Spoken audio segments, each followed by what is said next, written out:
The Christmas Curse of Robert the Doll by David L. Sloan. 'Twas a month before Christmas, as the last full moon rose, shining her light on the bad children's toes. The kids hid beneath covers and shivered with fear, knowing old Santa Claus soon would be near. They had toiled so long their small hands had grown tired, but their behavior all year left much to be desired. Could 10 months of bad be repaired in just 2? The kids threw up their hands because they knew they were through. But as the moon struck Key West, magic filled the warm breezes with the wishes of children to behave as they pleased. As a single full moon beam shone on Robert the Doll, he said, "Don't worry, children, I'll answer your call." The doll summoned his minions, all dressed up in red, and said, "Run to the children, hide under their beds. And when there's a problem and their parents act lame, have them say, 'Robert did it, and I'll take the blame.'" So the minions crept out of their red and white boxes and spread across town just like sly Christmas foxes. Past the southernmost point and then Mallory Square, into the kids' homes they snuck with great care. They hid in their closets with backpacks and blouses, waiting for chaos in the island's conch houses.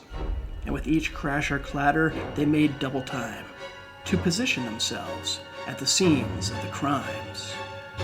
Then the parents rushed in and they started to shout, "Who's causing this trouble? What's this clatter about?"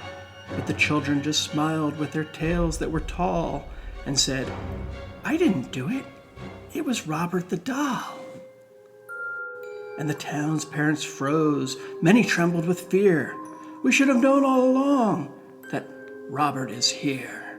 Our children are angels, never naughty, just nice. Yes, of course it's the doll who's been wrecking our lives." They picked up their children and gave them big hugs, then tossed Robert's minions aside on their rugs. But the minions returned, sometimes there, sometimes here, all over the island, spreading dark Christmas cheer. And in Fort East Martello, Robert ruled from his case. As his minions worked magic all over the place, they hopped on iguanas and rode across the states, visiting all the bad children and changing their fates. They flew south on roosters all over the world, making rights of the wrongs of the bad boys and girls. At the North Pole, Santa looked at his list and screamed, "No one's been naughty? Is there something I missed?" Mrs. Claus pointed out, "One's still naughty, that's all. See, he lives in Key West. His name's Robert the Doll." Santa clenched up his fist and screamed, "Something's not right, and I'll make sure that doll gets no presents tonight."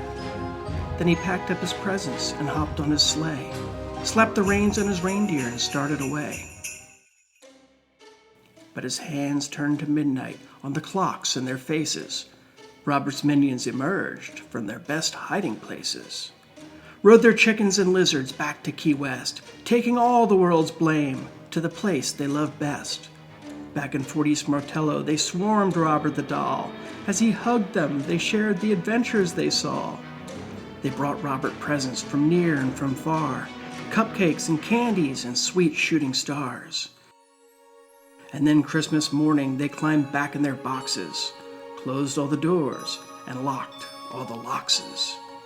Now back on their shelves, they are well-behaved toys, until next November with the bad girls and boys.